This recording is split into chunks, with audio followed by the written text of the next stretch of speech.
your WCBI Sports with Courtney Robb. There was so much excitement for Mississippi State after clinching its 6th win and earning a postseason appearance to the Music City Bowl.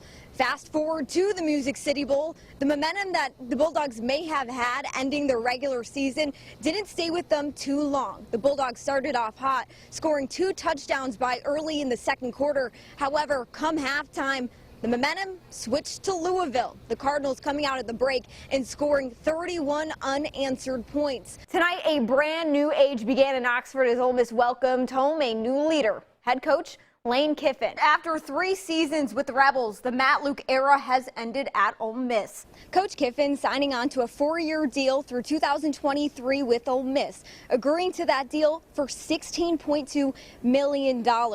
Next up, Kiffin saying is just meeting with his new team as well as making some decisions on who his assistant coaches may be. While one coach is in at Ole Miss, another one is out. Athletic Director Keith Carter announcing that head softball coach Mike Smith has resigned from the program.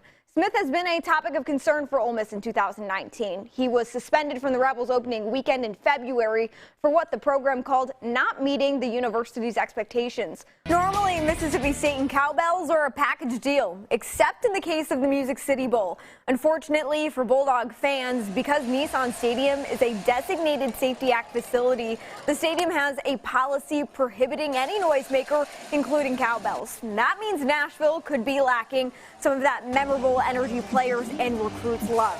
However, head coach Joe Moorhead has an idea to remedy the issue. Take a listen. I'll be pretending they're in my head. I know nothing I'm about to say is going to pair in comparison to the devastation we had today here, but as always, I hope you allow sports to be your distraction from all of that devastation. So we had plenty going on today. We had college baseball, college basketball, and some high school boys playoff action, so let's get to some of that. So for college baseball, Game 2, Mississippi State taking on Southern Miss. I know we were hoping for a comeback win against what happened yesterday, where State just didn't have a whole ton of offense, but today it was an entirely different story. Mississippi State came out, and I believe it was in the second inning, maybe the second inning, they had 4 runs actually, but they would end up getting the win in that one with a final of 8-1 over Southern Miss. That deciding game, the series is now tied 1-1. That deciding game is going to be tomorrow at 1, and giving the nice weather that it sounds like we're going to be having, that will actually be going on. The Yellow Jackets have not lost a home game here since 2014, 30 straight home wins, and of course that's probably because of the football team, but I've got a feeling it has something to do with this fantastic home spirit. Joining me are the Starkville Yellow Jacket cheerleaders, and I wanted to learn some of that school spirit that they have going on that keeps it such a great atmosphere here, so they're going to teach me. That sound good, guys? Yeah! Okay, so they're going to teach me this cheer. I'm going to have to put my mic down for a hot second, so excuse me. S-C-A-R-K-V-I-L-L-E, Starkville Jackets, we're the fastest way, and see. I think I can do a cheer maybe a little more athletic than what we just did. Yeah! You want to see me do it? Yeah! Okay, we're going to do this. So give me a second, I have to put the mic down again, but we're gonna get to it.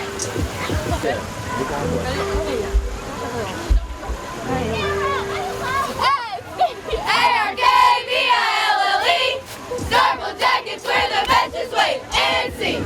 S-C-A-R-K-V-I-L-L-E, Starkville Jackets, we're the fastest way, and see. West Point in scoring position. The first pass of the game fakes out everyone. Wide receiver Corbin Kelly to tight end TJ Anderson.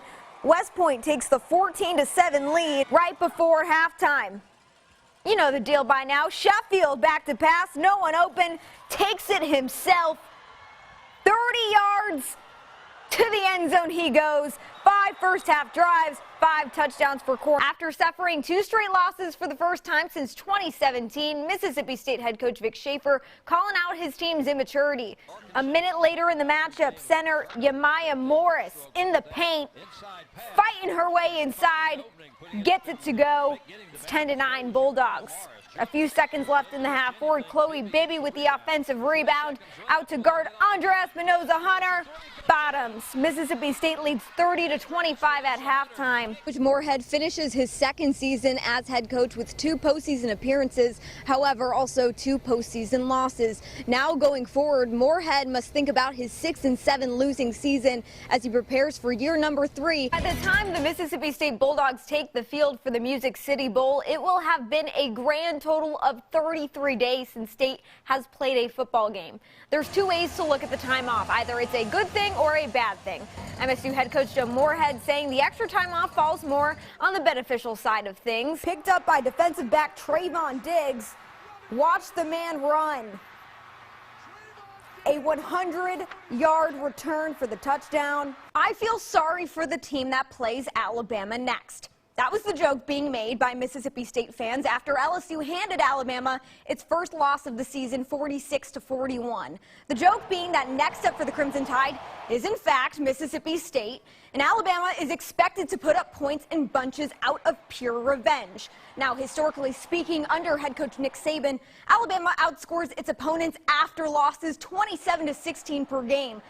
Saturday, the Twin States will face off in the annual Mississippi-Alabama All-Star Game. On this year's roster for the Magnolia State, Winona quarterback Andarius Coffey. However, Coffey switched things up and opting to play at cornerback this weekend. The Winona native saying he chose to switch positions in order to prepare himself for his future as an Ole Miss Rebel. As an Ole Miss commit, Coffey saying he'll likely play either at cornerback or defensive back. Regardless of the position that he plays this weekend, Coffey saying the opportunity is a huge honor for him and his family. I've been wanting to play in this game since I was little. Seeing a Winona native, Chief Brown, playing this game, he was my role model. So this was one of my goals as going through high schools. It's big. I've been underdog all my life, still is to this day. So just keep doing it for my family and showing them that everything's possible. Tony, can you give me a big? Can we do the fins up together? Can you teach me how to do it? Like that? Perfect. One of the most exciting moments for any high school athlete is receiving an offer to the next level. While signing those letters of intent has traditionally been on National Signing Day, February 5th, with the early signing period coming up Wednesday, December 18th, some players will be making an important decision this week. The road from recruiting to committing can be anything but easy. It's one of the most competitive aspects of college football. And we're not talking about the X's and O's of what happens on the gridiron. I'll be signing Wednesday, either Ole Miss, Alabama, or Auburn. We're talking about recruiting. Each year, coaches spend early mornings, late evenings, and weekends on the recruiting trail, all in hopes of securing the best talent in the state and in the country.